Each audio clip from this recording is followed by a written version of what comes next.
Hey, what's going on YouTube? We're back today with a brand new video, and today we are back with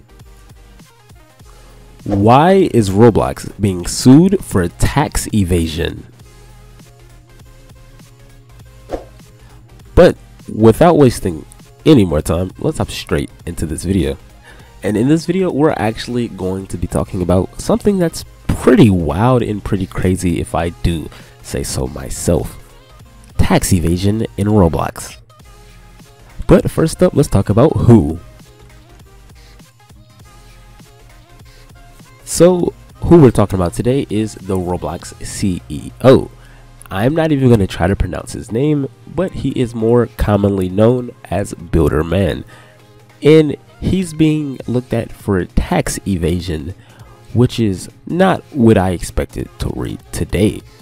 He is literally a millionaire, almost a billionaire, I would presume, from this game. So evading taxes is gonna be dealing with and handling a lot of money whenever it comes to him, because his net worth is just worth so much.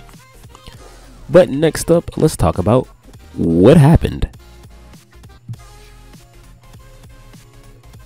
So according to a recent investigation done by the New York Times, him and his family have been accused of abusing a tax break aimed at a small business.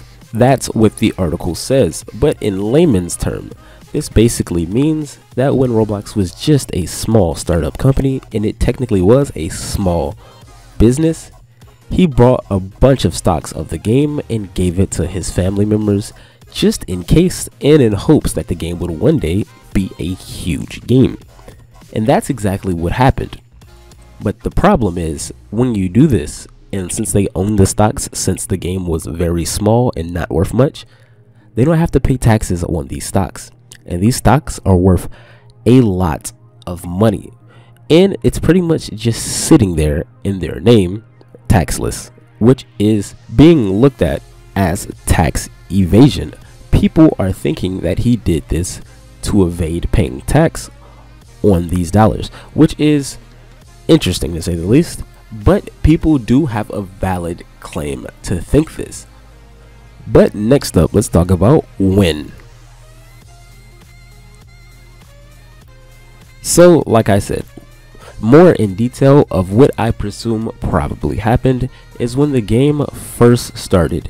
I assume it was publicly traded because he probably needed funding, and with some of the shares that he has from the owner of the game, he gave them away or sold them for a low amount of money to his own family, and they've just been holding off on them for probably about 10 or so years now.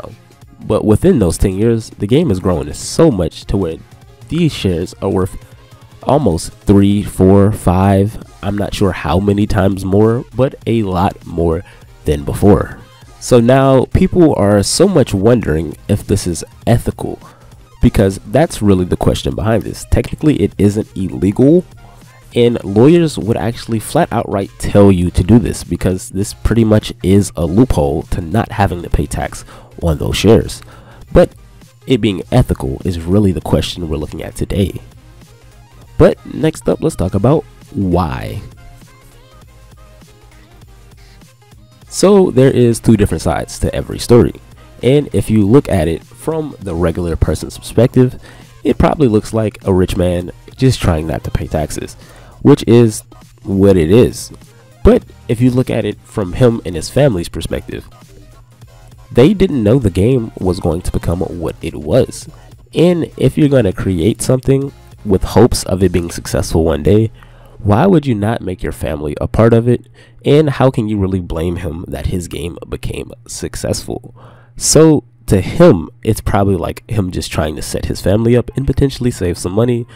But on the other side, it looks like tax evasion. So I'm not really sure where your thoughts lie on this matter or what you think about it, because I am choosing to stay not involved in this and to stay neutral.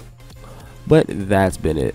That's been the video. This has been why is Roblox being sued for tax evasion. But like always, if you enjoy it, please make sure you like, comment, and subscribe so you don't miss out on our free Roblox giveaway at the end of the month.